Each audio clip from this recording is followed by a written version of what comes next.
Shalom Bapak Ibu Saudara yang dikasihi Tuhan, selamat pagi, senang bisa menyapa kita kembali di pagi hari ini. Bapak Ibu Saudara yang dikasihi Tuhan, mantan Presiden Israel Shimon Peres pernah mengungkapkan satu kalimat yang luar biasa.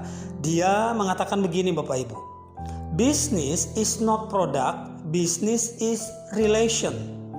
Atau dalam terjemahan sederhananya, berbisnis bukan soal produk yang kita jual, tapi soal dengan siapa kita membangun hubungan.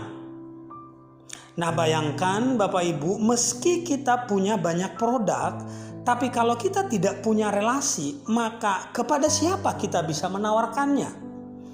Nah, dalam pembahasan sebelumnya kita belajar tentang keberhasilan yang alkitabiah. Poin pertama, ternyata kuncinya adalah hubungan kita dengan Tuhan.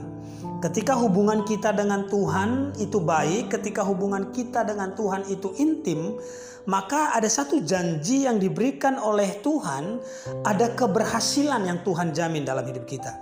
Nah, poin kedua yang menjadi pelajaran kita di pagi hari ini adalah ternyata keberhasilan yang alkitabiah, kuncinya yang kedua adalah hubungan kita dengan sesama.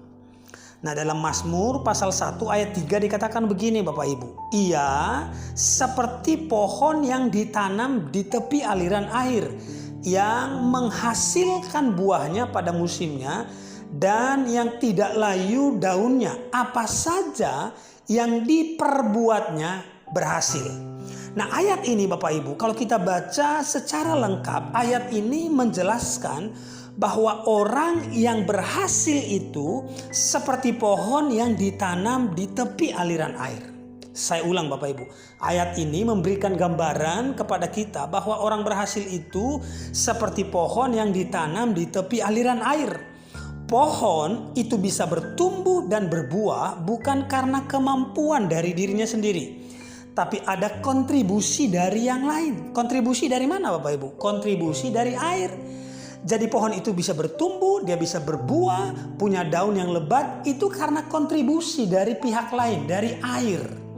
Nah, jadi keberhasilan menurut Alkitab tidak pernah berdiri sendiri. Kita tidak bisa berdiri sendiri, kita tidak berhasil oleh karena hanya faktor dari diri kita sendiri, tapi ada faktor dari luar. Nah, menurut survei Bapak Ibu, relation itu mempengaruhi hidup seseorang 55% untuk berhasil. Jadi hubungan dengan sesama itu 55% menentukan keberhasilan kita. Jadi ternyata untuk berhasil, modal kita bukan cuma uang, bukan cuma skill, tapi juga hubungan. Amin. Bapak Ibu, demikian kebenaran firman Tuhan. Semoga memberkati kita dan shalom.